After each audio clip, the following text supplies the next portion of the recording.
تعالوا نعمل مع بعض صينية البسبوسة. احلى واجمل صينية بسبوسة ممكن تجيبوها او ممكن تعملوها في حياتكم، احلى من بتاعة المحلات بكتير طبعا. هنجيب مع بعض نص دقيق سمونينا اللي هو دقيق البسبوسة، هنجيبه من عند اي عطار. هنضيف عليه كوباية يعني دول حوالي 4 معالق او 3 معالق سمنة وزبدة، فعملوا معايا كوباية. خلطتهم على بعض طبعا وضفتهم على بعض، وبدأت طبعا اقلب فيهم لحد طبعا ما يتجانس ويبقى زي الرملة المبللة اهو. طبعا بنقلب فيها، نقلب فيها كويس جدا طبعا عشان خاطر حبة البسبوسة تتشرب كويس جدا من المادة الدهنية، وهو ده سر ان البسبوسة بتاعتنا بتطلع مرملة وجميلة. هنجيب طبعا بولة تانية وهنبتدي طبعا نعمل تاني خطوة، وهي الخطوة دي مهمة جدا يا جماعة، وهي اللي بتخلي البسبوسة تكون مرملة وجميلة جدا.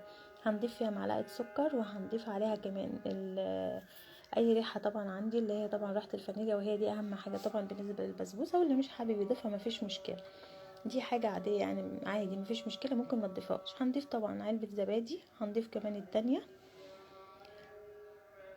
لو عايزه تضيفي علبه زبادي وكوبايه لبن مفيش اي مشكله، يعني ممكن تضيفي لبن وزبادي، وممكن تعملي بالزبادي بس مفيش اي مشكله، الاتنين هيكونوا تمام، والاتنين هيطلعوا البسبوسه بتاعتنا ناجحه وجميله وزي الفل. هنبتدي طبعا نقلبها كويس جدا، هنقلبه مع بعض كويس جدا كده لحد طبعا نسبه السكر اللي احنا حطيناها ما تبتدي طبعا تدوب، والخليط بتاعنا كله يتجانس مع بعض. لو عندك كمان معلقه سيرم تقيل يا اما معلقه عسل نحل هتبقى جميله جدا طبعا لو ضفناها مع بعض. انا طبعا ضفت هنا معلقتين، وابتديت طبعا اقلب فيها كويس جدا جدا زي ما انتم شايفينه لحد ما الخليط بتاعي هيتقل معايا وكله هيتجانس مع بعض وهيبقى تمام.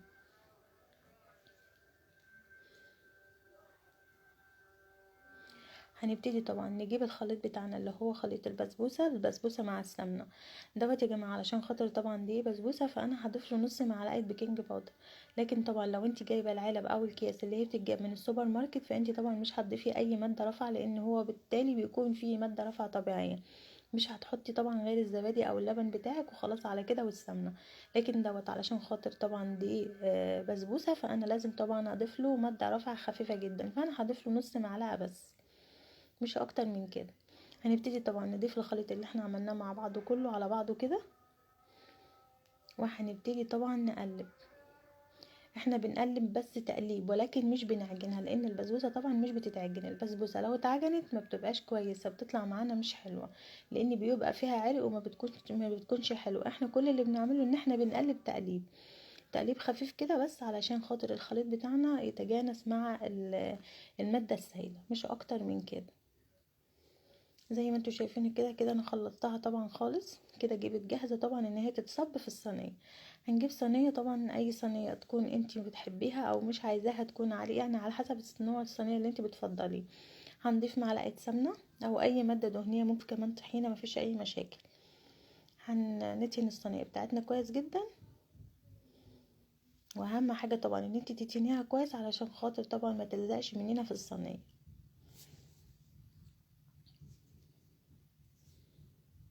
بعد ما دهنا الصينيه بتاعتنا كويس جدا هنبدأ طبعا ننزل بالخليط بتاعنا كله مرة واحدة زي ما انتوا شايفين. هنبتدي طبعا نفرد الصينية بتاعتنا ونسويها، ما نخليش لا حتة عالية ولا حتة واطية، يعني كلها سوا بعضيها عشان ما تطلعش معانا حتة رقيقة وحتة تخينة، لازم تكون كلها زي بعض.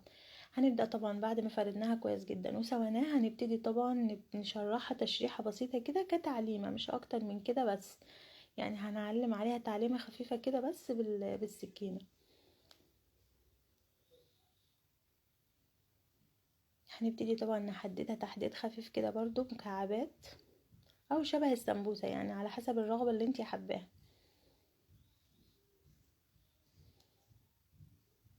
معلش يا جماعة بعتذر منكم بس لان صوتي موغب شوية، لاني بس واخدة دور برد فسامحوني طبعا. بعد طبعا ما خلصناها خالص هندخلها جوه الفرن، وبعد طبعا ما تستوي بقى قبل ما ندخلها الفرن هندخلها جوه التلاجة تاخد لها ربع ساعة نص ساعة، وبعد كده ندخلها الفرن. وشكلها بعد طبعا ما طلعت من الفرن زجناها طبعا بالسيرم بتاعها. السيرم بتاعها بيكون خفيف مش بيكون تقيل زي الكنافة، لا بيكون اخف بكتير من الكنافة زي ما انتوا شايفينها. بسم الله ما شاء الله.